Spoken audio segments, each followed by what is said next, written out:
Right standing posture చూసుకునేటప్పుడు ఎప్పుడు కూడా first neck చూసుకోవాలి.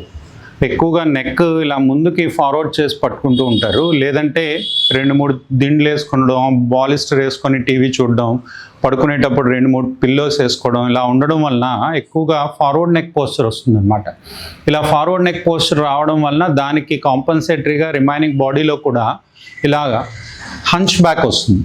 సో అలా రాకుండా ఎప్పుడు కూడా నెక్ దగ్గర year should be in line with your shoulders చూసుకోవాలి. ఎప్పుడు కూడా నెక్ ముందుకు ప్రొట్రూడ్ అవ్వకూడదు, లేకపోతే వెనక్కి ఉండకూడదు. ఇక్కడికి వస్తే అప్పర్ బ్యాక్ వచ్చామనుకోండి, అప్పర్ బ్యాక్ ఎప్పుడు కూడా నేను ముందు చెప్పినట్టు ఇయర్స్ షోల్డర్ లెవెల్లో ఉండాలన్నమాట.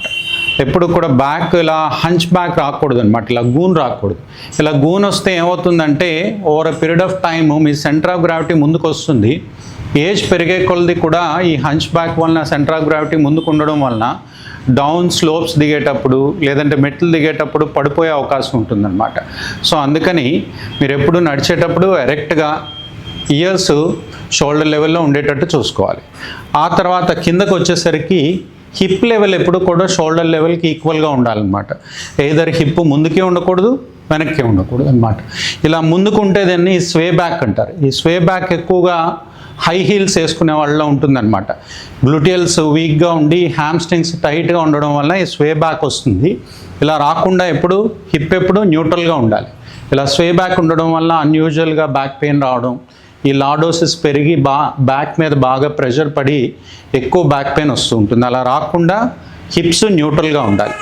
ఇకపోతే నీస్కి వచ్చేసరికి నీస్ అరుగుదల ఎక్కువగా ఉన్న వాళ్ళకి మోకాళ్ళు ఇలా ముందుకు వచ్చేస్తూ ఉంటాయి, ఇలా నడుస్తూ ఉంటారు అనమాట.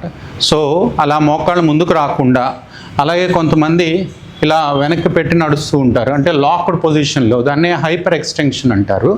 ఇలా ఎక్స్టెండెడ్ పొజిషన్లో కాకుండా నీస్ చాలా రిలాక్స్డ్గా ఉండాలి.